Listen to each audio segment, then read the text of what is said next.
दोस्तों, इस समय जो कोहराम मचा हुआ है इसके बारे में आप जानते ही हैं। क्या आपने कभी ये सोचा है कि हमारे देश में इतने मेडिकल साइंटिस्ट हैं, इतने डॉक्टर्स, इतने हॉस्पिटल्स हैं, उसके बावजूद भी देश में लोगों में बीमारियां बढ़ती क्यों जा रही हैं? आखिर क्यों ये बड़े बड़े डॉक्टर्स छोटी छोटी ब्लड प्रेशर की और डायबिटीज़ जैसी बीमारियों को भी ठीक नहीं कर पा रहे हैं? क्यों लोगों को ज़िंदगी भर दवाइयाँ खानी पड़ रही हैं? इस वीडियो को अंत तक जरूर देखिएगा। इस वीडियो में हम बात करेंगे कि आखिर ये मेडिकल बुक्स की पढ़ाई हो क्या रही है जिसकी वजह से बीमारियां ठीक नहीं हो रही हैं और लोग दिन पर दिन हेल्थ में बदतर स्थिति तक पहुंचते जा रहे हैं। इस वीडियो में हम जानेंगे एक्सपर्ट से कि किस तरह से आप घर पर बैठकर बड़ी बड़ी बीमारियों को बिना दवाइयों के चुटकियों में ठीक कर सकते हैं। तो दोस्तों, आइए मिलते हैं हेमा सिंह जी से। हेमा सिंह जी जो एक न्यूट्रिशन एक्सपर्ट हैं और प्रोफेशनली ये साउथ दिल्ली में एज ए डाइटिशियन अपनी प्रैक्टिस करती हैं। मेरा नाम हेमा सिंह है और मैं एक डाइटिशियन हूँ। साउथ एक्सटेंशन दिल्ली से कुछ सालों से प्रैक्टिस कर रही हूँ। तो हेमा जी, जब आपने न्यूट्रिशन कोर्स करके अपनी प्रैक्टिस कर रही थी तो फिर आपको डॉक्टर विश्वरूप राय चौधरी जी के पास आने की या उनके संपर्क में आने की क्या जरूरत पड़ी? क्योंकि ऑलरेडी आपने कोर्सेज सारे किए थे, अपनी प्रैक्टिस आप कर ही रही थी।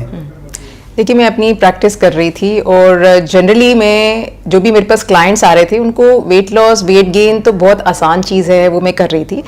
बट सैडली ये हो रहा था कि किसी को अगर डायबिटीज़ है या किसी को अगर थायराइड है या ब्लड प्रेशर है तो उसको मैं उनके लिए ज़्यादा हेल्प नहीं कर पा रही थी। यानी कि डाइट से मैं थोड़ा कंट्रोल कर पा रही थी, उसकी रिड्यूस हो रहा था। यानी कि अगर किसी की 200 शुगर आ रही है विद मेडिसिन तो मेरी डाइट के वजह से वो ये हो रहा था कि चलो वो 150 आ रही है या 125 आ रही है विद द मेडिसिन।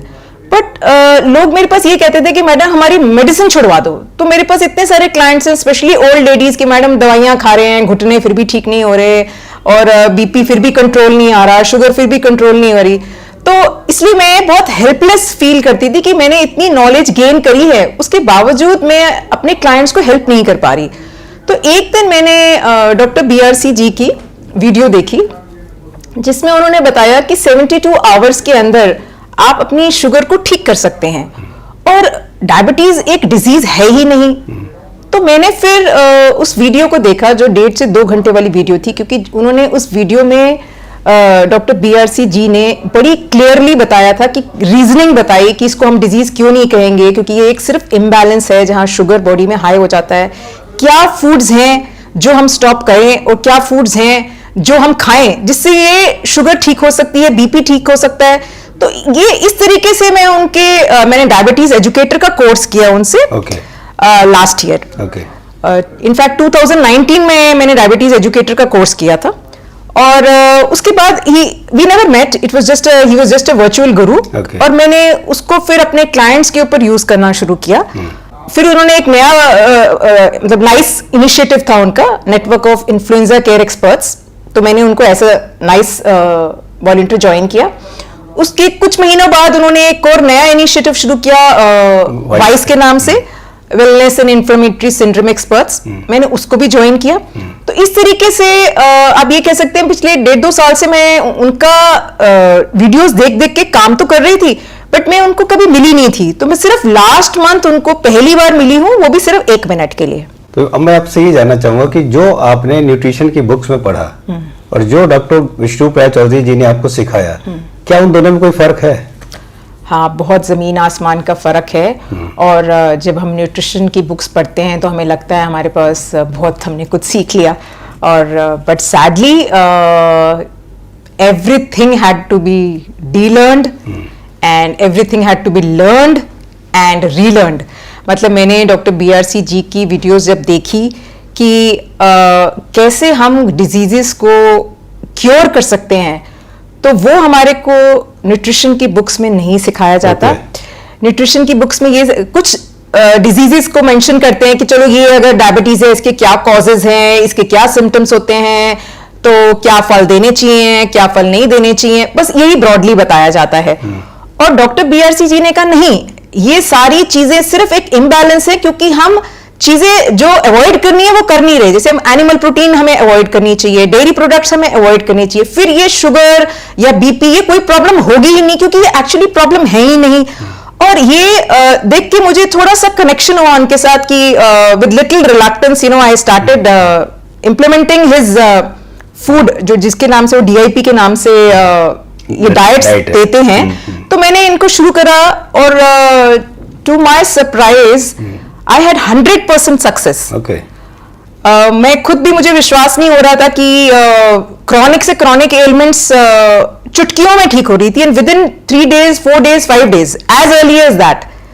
तो this is what I am saying कि न्यूट्रिशन बुक्स में जो हमारे को सिखाया जाता है उसमें क्योर के बारे में बात नहीं होती, रिवर्सल के बारे में बात नहीं होती, मेडिसिन छूट जाएंगी उसके बारे में कहीं बात नहीं होती। ओके, केवल कंट्रोलिंग के बारे में बात होती है, सिर्फ कंट्रोल के बारे में होती है, मॉनिटर के बारे में होती है, दैट्स ऑल। तो डॉक्टर विष्णु राय चौधरी से सीखने के बाद आपने किस तरह के पेशेंट्स को ठीक किया है, या मैं कहता हूँ ठीक नहीं किया, क्योर नहीं किया, रिवर्स किया है? हाँ जी, तो आप ये name anything in the sense कि थायराइड किया, ब्लड प्रेशर ठीक किया, डायबिटीज ठीक करी, नॉर्मल बॉडी पेन्स होते वो ठीक किए, अर्थराइटिस ठीक किया, और सो मच सो कि आज मैं कैंसर पेशेंट को भी, स्टेज 4 कैंसर पेशेंट जहां डॉक्टर्स ने कह दिया कि जी 8-9 महीने से ज्यादा आपकी जिंदगी नहीं है, उसको भी मैं क्योर कर रही हूँ और मुझे बहुत अच्छा रिजल्ट आ रहा है उसमें, just with the power of food alone, nothing else.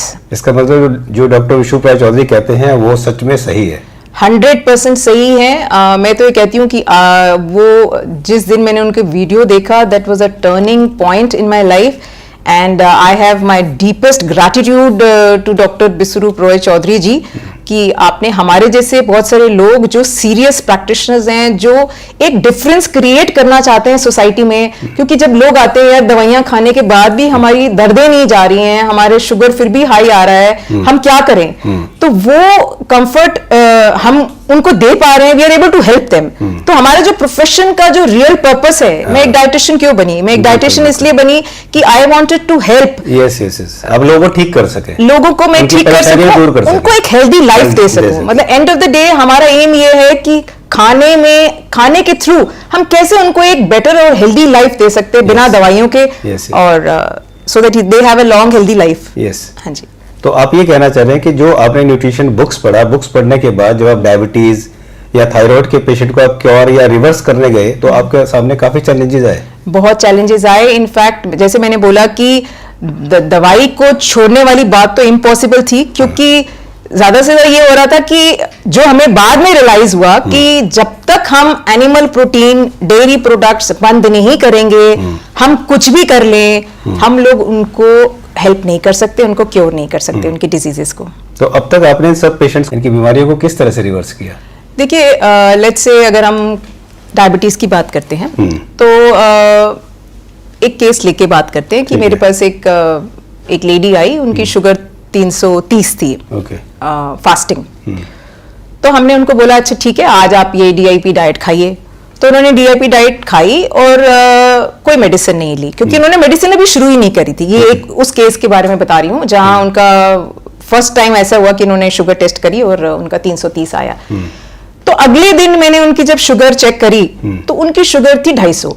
Okay, एक ही दिन में। तो उनको कॉन्फिडेंस आ गया कि मुझे मेडिसिन शुरू करने की शायद जरूरत नहीं है। जबकि उन्होंने ये बोला कि मैंने डाइट सिर्फ 50% फॉलो करी है। ओके। तो 50% में उनकी, आप ये समझ लीजिए कि 80 पॉइंट्स डाउन हो गए। फिर मैंने उनको बोला कि आज आपको 100% फॉलो करनी है, और जब उन्होंने 100% फॉलो करी डे 2 पे, तो उनकी शुगर हो गई थी 130। जो So it was really the magic of the food, the power of the food. Thank you doctor BRC जी कि आपने हमें बताया कि फूड में इतनी पावर है। काश हमें ये न्यूट्रिशन में सिखाया जाता कि फलों में the nature's food has so much of power, जिसकी वजह से हम हेल्प कर पाए। You mean to say कि 300 से ज्यादा जो शुगर थी, तो within 3 days 130। हाँ जी, इनफैक्ट सेकेंड डे, जब थर्ड डे मॉर्निंग, इनफैक्ट 2 दिन ही कह लीजिए आप, तो वो उनकी 130 पहुंच गई थी। और आज she is not on medication. Very good. And she is not following the diet 100%, and still her sugars are normal. Okay, हाँ जी। तो आज आप क्या कहना चाहेंगे डॉक्टर विष्णु राय चौधरी के बारे में, कि जो उनसे आपने सीखा, बल्कि मैं ये कहना चाहूंगा कुछ महीनों में जो आपने डॉक्टर विष्णु राय चौधरी से सीखा और काफी सालों में आपने जो न्यूट्रिशन बुक्स में पढ़ा, उसमें क्या फर्क आपको लगा? देखिए, न्यूट्रिशन बुक्स, क्योंकि वो फोकस ही वहाँ नहीं है कि हमें किसी को क्योर करना है, क्योंकि अगर ऐसा होता तो जब फूड में इतनी पावर है तो हम उसके बारे में क्यों नहीं बात करते? कहीं पे भी ये सिर्फ प्रोडक्ट्स के बारे में बात होती है, ये क्यों नहीं बात होता कि एनिमल फूड जो है, ये नॉन वेजिटेरियन मेनली जो हम कह रहे हैं, या आप डेयरी प्रोडक्ट्स को भी कह सकते हैं, तो उसके ड्रॉबैक्स क्या हैं? क्योंकि ये इनके ड्रॉबैक्स के बारे में बात नहीं होती है, कहीं पे भी बात नहीं होती, सोशल मीडिया में बात नहीं होती है, तो इस वजह से बहुत कम लोग जो इस बारे में बात करते हैं। और डॉक्टर BRC जी के अलावा भी कुछ लोग हैं जो इसके बारे में बात करते हैं ओपनली, तभी लोग वेगन बने हैं आज। वेगन इसलिए बने हैं क्योंकि वो डेयरी फूड्स भी यूज नहीं कर रहे, उनको समझ आता है कि आज जितने भी काउस है, अब 365 दिन तो कोई काउ दूध देगी नहीं, तो पहले उनको इंजेक्शंस दिए जाते हैं कि वो प्रेग्नेंट हो, ठीक है, फिर उनको इंजेक्शंस दिए जाते हैं कि वो दूध ज्यादा दें, तो वो सारे इंजेक्शंस हार्मोनल इम्बैलेंसेस हमारे अंदर क्रिएट करते हैं। And I am very saddened to know and say that जो पीरियड्स या मेंस्ट्रुएशन शुरू होती है लड़कियों में 16 साल 15 में होती थी, वो 14, 13, 12, 11, 10 भी हो गई है। 9 और 10 साल की लड़की अगर प्रेग्नेंट हो रही है आज, so look at the sad situation, the risky situation also. If a girl gets pregnant at the age of 10, I don't know how can we help her. So this is only because of the hormonal imbalances which are being created and all the antibiotics which are coming. So this is just one thing जो हो रहा है।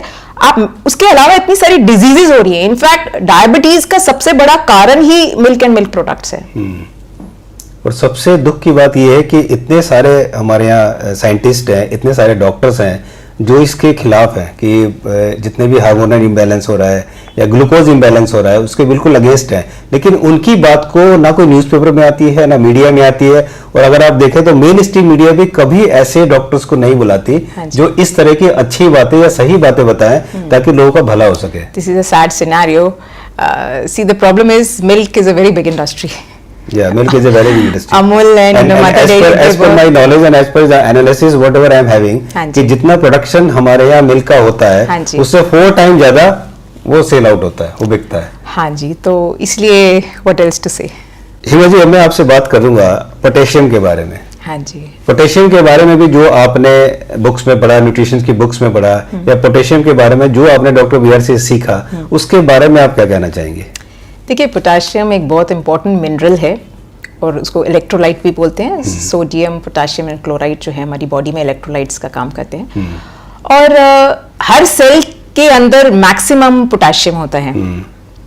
अब books में ये बताया जाता है कि अगर किसी के पोटाशियम ब्लड में ज्यादा है तो उसको फ्रूट्स बंद करना चाहिए और कोकोनट वाटर बंद करना चाहिए, because they are very rich sources of potassium. खासकर किडनी पेशेंट के बारे में बताया जाता है। हाँ, इनफैक्ट किसी के केस में भी अगर आपका पोटाशियम, मतलब वो तो ब्लड टेस्ट कर रहे हैं, ब्लड में पोटाशियम हाई आ रहा है, तो अब आपको क्या करना है, हमें बुक्स ऑफ न्यूट्रिशन में यही सिखाया जाता है कि आपको इमीडिएटली फ्रूट्स बंद करो, कोकोनट वाटर बंद करो। तो हम यही करते थे, पर रिजल्ट कुछ नहीं आता था। तो फिर जब मैंने डॉक्टर BRC जी की वीडियोस देखी और उन्होंने बताया कि जब आप नेचुरल सोर्सेज, यानी कि आप कोकोनट वाटर, जो मिनरल वाटर भगवान का दिया है, और आप फ्रूट्स लेते हैं, तो कभी भी इम्बैलेंस नहीं हो सकता। इनफैक्ट जो इम्बैलेंस है वो ठीक हो जाएगा, प्रोवाइडेड आप एनिमल प्रोटीन जो है वो बंद करेंगे।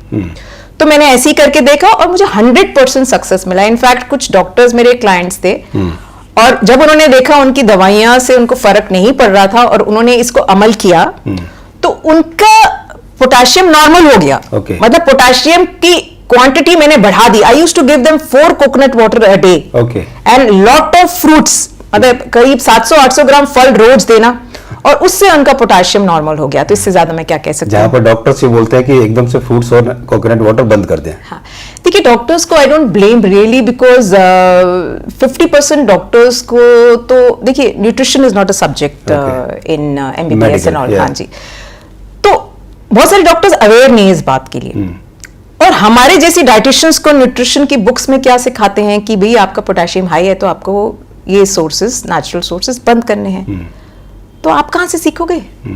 तो डॉक्टर BRC जी जैसे कितने लोग हैं जो बात कर रहे हैं इस बारे में openly, only in the word. और हाँ, तो आप you know hats off to him कि भी वो इतना करेज लेके, he is not selling a product, he is not selling his services, he is just telling you that the nature's food has so much power, like we are the best creation of God and we have so much of power in the foods created by God. Yes, yes, yes. So just connect with nature.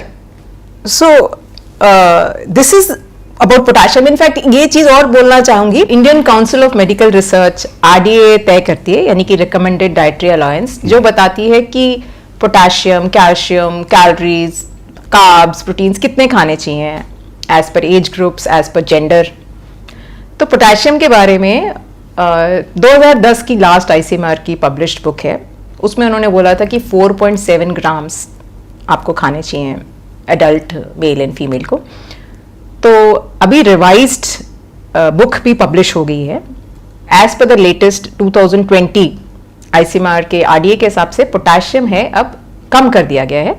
It is 3.5 grams which is 3500 mg daily.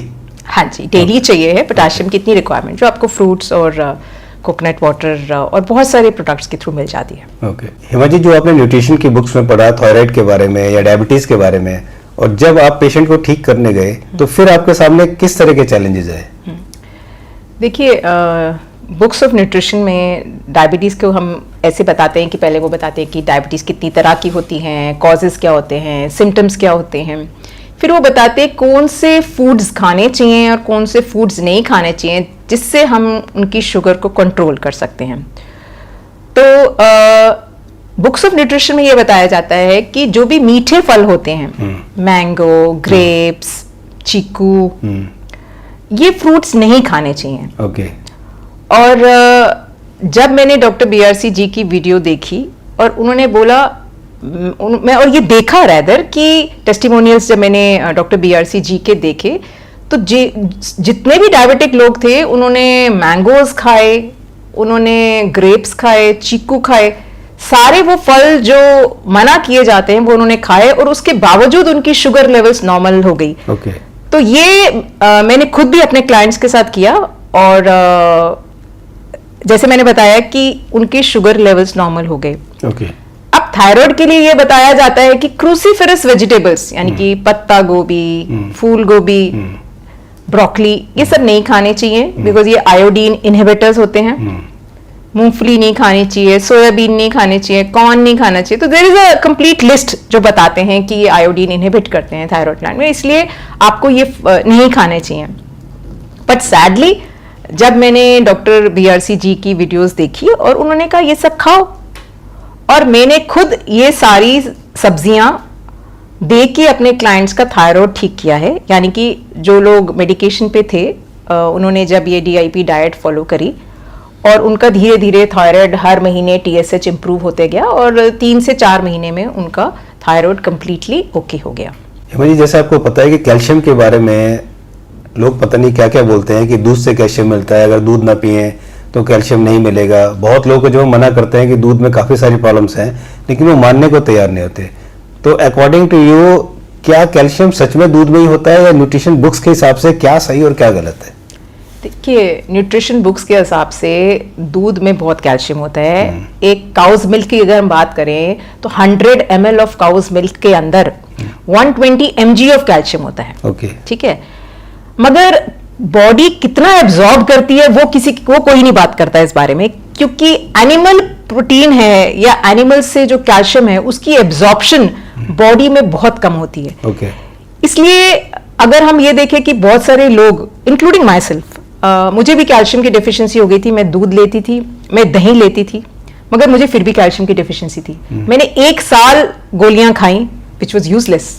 मतलब 1 साल कौन खाता है 365 दिन calcium की tablets, because फिर मुझे समझ आया कि why are people not talking about absorption. Absorption ही नहीं हो रहा था, ना टैबलेट से एब्जॉर्ब कर पा रहा था, ना दूध दही से बॉडी एब्जॉर्ब कर पा रही थी. तो व्हाट वाज लैकिंग वेयर? तो जब आप अपने आप से ये क्वेश्चंस करते हैं, खास करके अगर आप एज ए डाइटिशियन अपने आप को ही नहीं ठीक कर सकते, तो आप लोगों को क्या ठीक करेंगे? तो फिर जब मैंने देखा कि कहाँ what is missing where, again credit goes to doctor BRC ji. जब मैंने देखा कि उन्होंने ये बताया कि आपका कैल्शियम जो है वो आपके इतने सारे दूसरे रिसोर्सेज में अवेलेबल है, यानी कि प्लांट से अगर आपकी एब्जॉर्प्शन जो है वो 10 टाइम्स ज्यादा होती है. यानी कि अगर आप कैल्शियम की बात करें तो आलमंड्स में कैल्शियम है, तो आलमंड मिल्क ले सकते हैं आप. आप कैशूज का मिल्क ले सकते हैं, आप सेसमे सीड्स व्हाइट तिल का आप मिल्क ले सकते हैं। ब्रोकली में कैल्शियम है, कॉलीफ्लावर में कैल्शियम है, मतलब कैल्शियम बहुत सारे वेजिटेबल्स में है, कैल्शियम रूट्स एंड ट्यूबर्स में, मतलब calcium is there in most of the things. तो आपको स्पेसिफिकली मिल्क से क्योंकि एब्जॉर्प्शन नहीं हो रहा, तो इट्स बेटर कि हम कैल्शियम प्लांट फूड से ले, जो एब्जॉर्प्शन कैपेसिटी भी तो बेटर है, 10 टाइम्स जैसे हो रहा है, तो might as well use there. और स्पाइसेस की कोई बात नहीं करता। आपको बहुत ताज्जुब होगा ये जान के कि जीरा, क्यूमन सीड्स, 100 ग्राम जीरे में 1000 mg कैल्शियम होता है। अरे ग्रेट। ठीक है, तो एक 10 ग्राम की चम्मच आप रोज खाइए, 100 mg तो कैल्शियम आपको मिल गया, और वो 100 mg कैल्शियम पूरा एब्जॉर्ब हो रहा है। उस जीरे से जो कैल्शियम आ रहा है, उसको पता है कहाँ कैल्शियम की कमी है बॉडी में, यानी कि घुटनों में जाना है या दांतों में जाना है, सो उसको एग्जैक्टली पता है कि बॉडी के किस पार्ट में कैल्शियम की कमी है, और वो थोड़ा सा ही जीरा आपको इतना रिजल्ट दे जाएगा।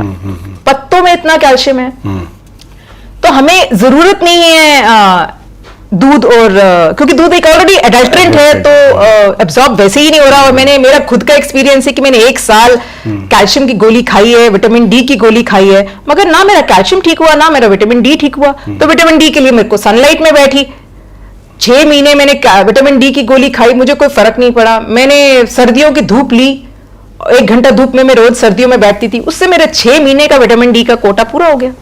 सो इससे बेटर क्या हो सकता है। नाइस। मुझे पिछले कुछ सालों से जिसको देखो वो B12 की बात करता है, तो आपके हिसाब से B12 क्या है, और B12 की हमें कितनी जरूरत पड़ती है, और कितना सही और कितना गलत लोगों को इसके बारे में पता है? देखिए, B12 जो है एक विटामिन है, और बी कॉम्प्लेक्स कंप्लीट होता है, जैसे B1, B2, B3, B6, B9, B12। तो B12 is a water soluble vitamin, और ये जनरली एक मिथ फ्लोट है कि जो भी वेजिटेरियन है उसको तो B12 की डिफिशिएंसी 100% होगी। बोला जाता है कि नॉनवेज से ही B12 मिलता है। हाँ जी, वो यही कहते हैं कि एनिमल सोर्सेज में ही है। तो आपको जो भी वेजिटेरियंस हैं, स्पेशली जो वेगन्स हैं, ठीक है, वेगन वाला तो ना नॉनवेज लेता है, ना वो एनिमल, ना वो मिल्क प्रोडक्ट्स लेता है, तो उसको तो डेफिशिएंसी B12 की जरूर होगी। बट मैं एक वेगन हूँ, मच मोर देन अ वेगन, राइट, क्योंकि मेरे ग्रेन्स की क्वांटिटी बहुत कम है, मुझे B12 की डेफिशिएंसी नहीं है। और हमारे बॉडी में B12 खुद इंटेस्टाइन में गुड बैक्टीरियाज होते हैं जो प्रोड्यूस कर सकते हैं। तो B12 के लिए अगर हम सोर्सेज बात करें कि वेगन्स के क्या सोर्सेज हो सकते हैं, तो आप जो भी सब्जियां हैं उनके अगर आप छिलका नहीं उतारेंगे, ठीक है, जैसे आपका खीरा आप बिना छिलका उतारे आप खा सकते हैं, टमाटर खा सकते हैं, गाजर खा सकते हैं। हाँ, तो जो भी चीजें आप अच्छे से उसको धो लें, तो कुछ बैक्टीरिया जो है वो हमारे अंदर जाके वो हमारे इंटेस्टाइन में दे कैन प्रोड्यूस B12, ठीक है। उसी तरीके से फर्मेंटेड फूड्स भी, तो जो लोग तो वेजिटेरियंस हैं और वो अपना दही खाना चाहते हैं, तो वो जबकि दही एडल्ट्रेंट है, मगर उनको वो दही लेना चाहते हैं, तो उन दही के अंदर लैक्टोबैसिलस बैक्टीरिया होता है, तो वो आपका B12 प्रोड्यूस करने में हेल्प करता है। तो जो वेगन्स हैं उनके लिए एक तो हमने जैसे बोला कच्ची सब्जियां जो आप खाते हैं बिना छिलके उतारे, उससे आ जाएगा। आपको फर्मेंटेड फूड्स के थ्रू भी, प्रोबायोटिक्स के थ्रू भी आपको B12 मिल जाएगा, यानी कि आपका ढोकला हो गया, इडली हो गई, आपका डोसा हो गया, उससे B12 आपका बॉडी में बनेगा। फर्मेंटेड फूड्स, आपका मिलेट्स आप फर्मेंटेड फॉर्म में खा सकते हैं, आप कांजी पी सकते हैं जो लाल गाजरों से बनती है, बीटरूट से बनती है। सो इसके थ्रू, और कितना चाहिए, सिर्फ 1 माइक्रोग्राम चाहिए था, मतलब अभी जो RDA आया है ICMR का, उसके हिसाब से 2.2 चाहिए माइक्रोग्राम, नॉट इवन मिलीग्राम। तो 1 mcg, और अब है 2.2 mcg for man and women both. तो this much can be taken care by the good bacteria and it can be stored. Normally क्या है, वाटर सॉल्युबल जो विटामिन हैं, यानी कि vitamin C and vitamin B complex, वो body में store नहीं होता, मगर B12 जो है that is the only water soluble vitamin which can be stored in the body. Okay, देखिए मुझे प्रोटीन के बारे में आप क्या कहना चाहेंगे? आपके बुक्स के हिसाब से या डॉक्टर BRC जो बोलते हैं, हाँ, उसमें क्या डिफरेंस है? प्रोटीन के बारे में आप क्या कहना चाहेंगे? प्रोटीन के बारे में तो बहुत बहुत बड़ा मिथ है, और प्रोटीन पाउडर्स सब जगह अवेलेबल हैं। देखिए, प्रोटीन के बारे में न्यूट्रिशन की बुक्स ये बताती हैं कि कंप्लीट प्रोटीन करके एक चीज़ होती है, मैं आपको एग्जांपल के थ्रू देती हूँ।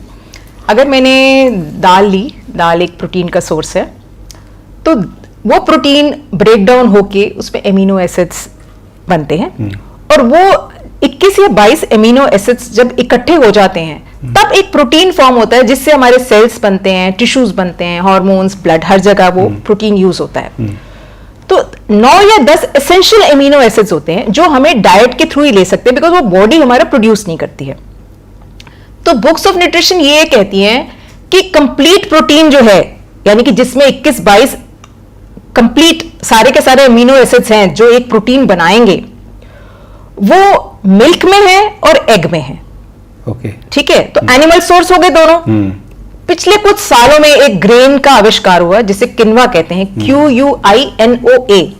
ठीक है, वो 500-700 किलो से शुरू हुआ और अब कुछ इंडियंस ने बनाना उसको शुरू कर दिया है, तो उसका प्राइस थोड़ा कम हो गया। तो किनवा सब जगह चलता रहता था कि वो ये ग्रेन है जिसमें ये 9-10 एसेंशियल एमिनो एसिड्स प्रेजेंट है। ये सब एक मिथ है, क्योंकि आपके जो एसेंशियल एमिनो एसिड्स हैं वो बहुत सारे वेजिटेबल्स में अवेलेबल हैं, नट्स में अवेलेबल हैं, सीड्स में अवेलेबल हैं। ठीक है, आपके स्पाइसेस में अवेलेबल है। आपके स्पाइसेस के बारे में कोई बात नहीं करता है। लौंग है, उसमें प्रोटीन अवेलेबल है, क्यूमन सीड्स में है, तो बहुत सारे स्पाइसेस में भी प्रोटीन अवेलेबल है, कैल्शियम अवेलेबल है। तो आपको और उससे एक और बढ़िया बात यह है कि हमारा स्टेपल फूड जो है वो बहुत सोच समझ के बना है, जैसे बना है। यानी कि सीरियल्स में 2 एसेंशियल एमिनो एसिड्स मिसिंग है। सीरियल मतलब आपकी रोटी हो गया, चावल हो गया, और आपके पल्सेस में भी 2 एसेंशियल एमिनो एसिड्स मिसिंग हैं। तो जो सीरियल्स में 2 एसेंशियल एमिनो एसिड्स मिसिंग है वो पल्सेस में अवेलेबल होते हैं। तो जब हम दाल और चावल खाते हैं या दाल और रोटी खाते हैं तो वो कंप्लीट प्रोटीन बन जाता है, तो हमारे को उसकी दिक्कत नहीं है। उसी तरीके से इडली और सांभर, इडली हो गई आपकी सीरियल और सांभर हो गया आपके पल्स। तो वो दोनों जो 2 इसमें मिसिंग है, 2 इसमें मिसिंग है, तो वो दोनों मिलके तो आपका उससे भी आपका कंप्लीट प्रोटीन बन जाता है। तो ये मिथ कि भैया आपको सिर्फ मिल्क से ही मिलेगा या एग से ही मिलेगा और इसलिए उस पर फोकस करना चाहिए, वो एक गलत चीज है। ओके, मैं चाहता हूँ हेमा जी कि आपका जो फर्स्ट पेशेंट था उसका आप एक्सपीरियंस शेयर करें हमारे दर्शकों से। हाँ जी, जरूर। कि आपका क्या एक्सपीरियंस है? हाँ जी, तो 2018 में there was a lady, in fact मैं साउथ एक्स में रहती हूँ और वो भी साउथ एक्स में ही रहती हैं, 65 ईयर ओल्ड लेडी। वो मेरे पास आई और उन्होंने मुझे बोला, हेमा मैं 15-16 गोलियां खाती हूँ and I am just fed up of these medicine because they are not helping me. मतलब मैं अगर आपको बताऊं कि उनको क्या प्रॉब्लम थी, वो डायबिटीज़ की 3 गोली खाती थी दिन में, सुबह शाम और रात को। ब्लड प्रेशर की 2 गोली खाती थी, कोलेस्ट्रॉल की 1 गोली खाती थी, पैंटासिड खाती थी, और वो उनको हार्ट में स्टंट था, हार्ट की गोलियां खाती थी, इकोस्प्रिन लेती थी वो, नीज में पेन है उसके लिए लेती थी, गैस्ट्रिक इशू के लिए लेती थी, इंसोम्निया के लिए लेती थी, एंटी डिप्रेसेंट लेती थी। तो वो 15 गोलियां के आसपास खाती थी। तो पहला केस ही ऐसे था कि तो I was like little worried, I mean I had my apprehensions कि ये केस लूं कि ना लूं, you know I should start with just 1 disease at a time. मगर बिकॉज उन्होंने डॉक्टर BRC जी का नाम सुना हुआ था, तो उनको पता था कि मैंने कहा मेरे पहले सर्टिफिकेट आने दो, मैं डायबिटीज एजुकेटर का कर रही हूँ, पहले मेरे को सर्टिफिकेट आ जाए, मेरे को थोड़ा कॉन्फिडेंस, क्योंकि मैंने अभी शुरू नहीं किया था, मेरे को मुझे थोड़ा कॉन्फिडेंस आने दो। तो she said no I am with you, you start. तो फिर because she was willing to do, तो मैंने उनका शुरू किया। तो पहले 3-4 दिन तो वो फॉलो नहीं कर रही थी, तो मैं उनको दिन में 4 बार फ़ोन करती थी। तो आदत नहीं थी इतना कच्चा सलाद खाने की और सब्जियां खाने की, और तो बट क्योंकि मैंने फर्स्ट 3 डेज जब उनको फ़ोन किया और मैं रोज उनसे शुगर की रीडिंग लेती थी और BP की रीडिंग लेती थी, तो 4थे-5वें दिन से जब उन्होंने सीरियसली फॉलो करना शुरू किया, to my utter surprise within I think 7th और 8th डे तक उनका BP नॉर्मल हो गया था, उनकी शुगर नॉर्मल आने शुरू हो गई थी। और 17th डे या 18th डे को उन्होंने मुझे फ़ोन किया और ये बोला कि हेमा मुझे एंटी डिप्रेसेंट गोली खाने की ज़रूरत नहीं है बिकॉज मेरा मूड इतना अच्छा रहता है। This was really mind boggling, मतलब मुझे इतना खुशी हुई इस इंफॉर्मेशन को सुन के कि कोई कह रहा है कि मुझे एंटी डिप्रेसेंट की गोली की ज़रूरत नहीं है। तो इतने हैप्पी हार्मोन्स सिक्रीट हो रहे थे because of the fresh fruits and the salads which you were eating. तो 1 महीने के अंदर अंदर उन्होंने अपनी सारी गोलियां छोड़ दी, सिर्फ एक डर के मारे हार्ट की गोली, क्योंकि हार्ट में स्टंट था, वो एक गोली कहती मैं खाऊंगी जरूर, जबकि सारा कुछ नॉर्मल था, तो वो कंटिन्यू उन्होंने किया।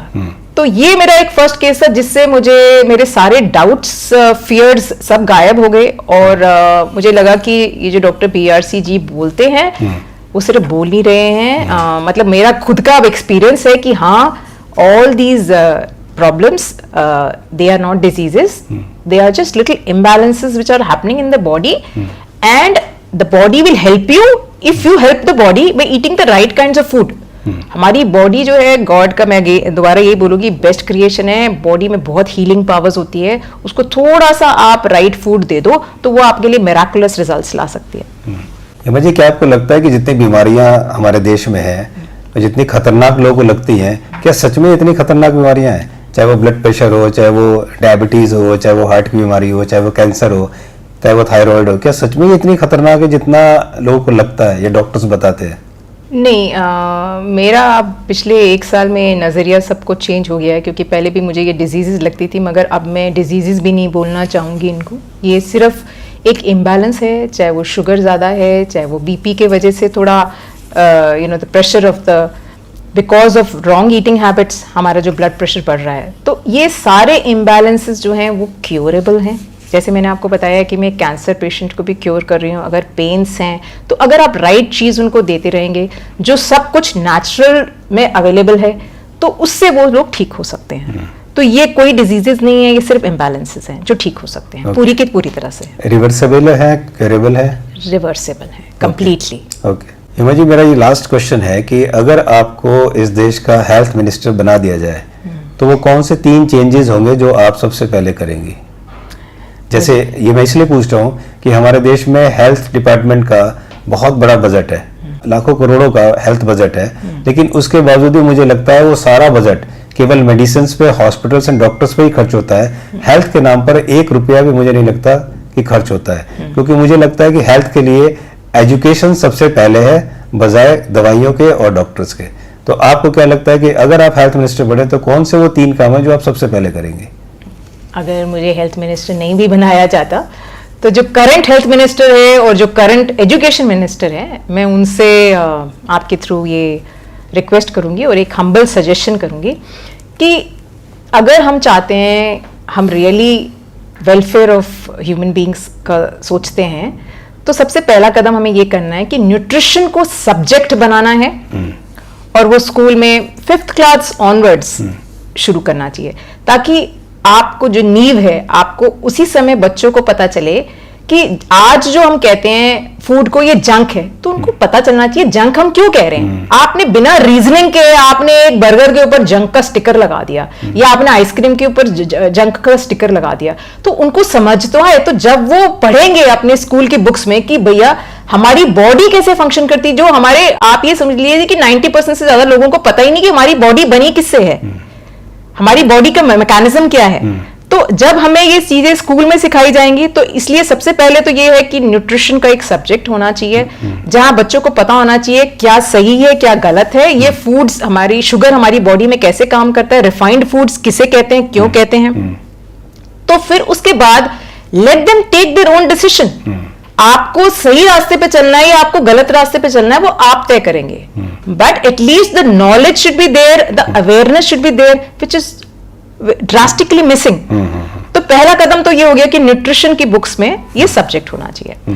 दूसरा है कि हम जैसे लोग जो न्यूट्रिशन पढ़ते हैं, हमें पावर ऑफ फूड के बारे में क्यों नहीं सिखाया जाता, हमें क्यों नहीं बताया जाता कि ये जो कुदरती खाने में कितनी पावर है। जैसे मैंने आपको बोला कि जीरा के बारे में, किसी को कैल्शियम की कमी है, मेरे को कैल्शियम की कमी थी, मैंने 1 चम्मच जीरा रोज खाया, मेरी कैल्शियम की कमी ठीक हो गई। तो क्योंकि एब्जॉर्प्शन पूरा का पूरा था, उतना चाहिए नहीं था। 500 mg में अगर खा भी रही हूँ रोज, मुझे एब्जॉर्ब कितना हो रहा है उसमें से, शायद 25 mg या 50 mg हो रहा होगा, क्योंकि मेरे को 1 साल क्यों गोली खानी पड़ी कैल्शियम की। मगर मैंने जैसे ही जीरा खाना शुरू किया या मैंने पत्ते, हरे पत्ते खाने शुरू करे, मैं कैसे ठीक हो गई विद इन फ्यू डेज, मतलब 10 दिन के अंदर मुझे एक्सीलेंट रिजल्ट आ गया। तो दूसरा ये हो गया कि आपको न्यूट्रिशन की बुक्स में पावर ऑफ द फूड के बारे में डिस्कस करना पड़ेगा, आपको क्योर के बारे में डिस्कस करना पड़ेगा। तीसरा चीज ये कि हम सारे टीवी सोशल मीडिया ये सारा देखते हैं, तो कहां से आएगी इंफॉर्मेशन? अगर 10 कोल्ड ड्रिंक के ऐड आते हैं तो एक ऐड उसका क्यों नहीं आता टेलिंग अबाउट द अवेयरनेस कि भैया शुगर, ये रिफाइंड चीजें होती क्या है, कोका कोला में क्या क्या चीजें, इंग्रेडिएंट्स ही नहीं लोगों को पता। ठीक है, आप जो बोलते हैं जी डाइट कोक पी लीजिए, फिर डाइट कोक हार्मफुल कैसे है? क्योंकि आपने तो बोल दिया जी ये शुगर फ्री है, कुछ आपने लगा दिया जी ये कोलेस्ट्रॉल फ्री है। तो आप बताओ तो सही, अगर आप एक काजू को कह रहे हो कोलेस्ट्रॉल फ्री, ठीक है, या आप कोई भी चीज, लोगों को यही नहीं पता होता कि कोलेस्ट्रॉल है ही सिर्फ एनिमल सोर्स में अवेलेबल। तो अगर आपने काजू के ऊपर कोलेस्ट्रॉल फ्री लिखा है तो काजू तो वैसे ही कोलेस्ट्रॉल फ्री है, बल्कि ऑयल के ऊपर भी आता है कि ऑयल कोलेस्ट्रॉल फ्री है। तो आप आप क्या बात कर रहे हैं? तो आप लोगों को, क्योंकि मेरे पास पेशेंट्स आते हैं वो बोलते हैं कि मैडम नहीं काजू में तो कोलेस्ट्रॉल होता है, आप मेरे तो हार्ट की प्रॉब्लम है, मैं तो काजू नहीं खाऊंगी। तो इसलिए ये 3 लेवल पे कि अवेयरनेस होनी चाहिए, वर्कशॉप्स बहुत होनी चाहिए। तो अगर हम सीरियसली चाहते हैं तो the education minister and the health minister has to take the steps in the right direction. Thank you so much Hema ji, आप आए, आपने इतना समय दिया, आपने इतनी इतनी जानकारियां हमारे दर्शकों को दी। उम्मीद है कि आगे भी हम इसी तरह के इंटरव्यू करते रहेंगे और हम नेक्स्ट इंटरव्यू में जानेंगे कि हमारी बॉडी में विटामिन्स, मिनरल्स, कार्ब्स, इनका क्या रोल है। हाँ जी। और ये कितना यूज होता है, और ताकि लोगों को पता कर सके और ये सब लेकर वो अपनी बॉडी को ठीक रख सके, ताकि उन्हें डॉक्टरों की और हॉस्पिटल की जरूरत ना पड़े। Thank you so much. Thank you. तो दोस्तों, सुना आपने और समझा कि किसी भी बीमारी को ठीक करने के लिए हॉस्पिटल और दवाइयों और डॉक्टर से ज़्यादा ज़रूरत पड़ती है अवेयरनेस और डिसिप्लिन की। अगर आपके अंदर अवेयरनेस है और अगर आपके अंदर डिसिप्लिन है तो आप खुद किसी भी बीमारी को ठीक कर सकते हैं। दोस्तों, अगर आपका फूड ठीक है तो आपको किसी दवाई की ज़रूरत नहीं है, लेकिन अगर आपका फूड गलत है तो कोई भी दवाई आपको ठीक नहीं कर सकती। अगर आपका कोई क्वेश्चन है तो कमेंट्स बॉक्स में ज़रूर लिखिए। हम नेक्स्ट एपिसोड जो हेमा सिंह जी के साथ होगा उसमें उनसे ज़रूर चर्चा करेंगे इस पर। दोस्तों, ये वीडियो हेमा सिंह जी की तरफ से डॉक्टर विष्णु राय चौधरी जी को समर्पित है। आपको ये वीडियो कैसी लगी कमेंट्स बॉक्स में ज़रूर लिखें। अपना ख्याल रखें, दूसरों को स्वस्थ रखें। जल्दी मिलते हैं, तब तक नमस्कार।